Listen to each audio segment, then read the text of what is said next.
கண்மணி அன்போடு காதலன் நான் எழுதும் கடிதமே. பொன்மணி உன் வீட்டில் சௌக்கியமா, நான் எங்கு சௌக்கியமே.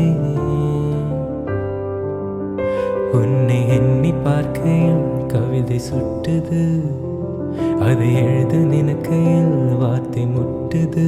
ஓஹோ கண்மணி அன்போடு காதலன் நான் எழுதும் கடிதமே.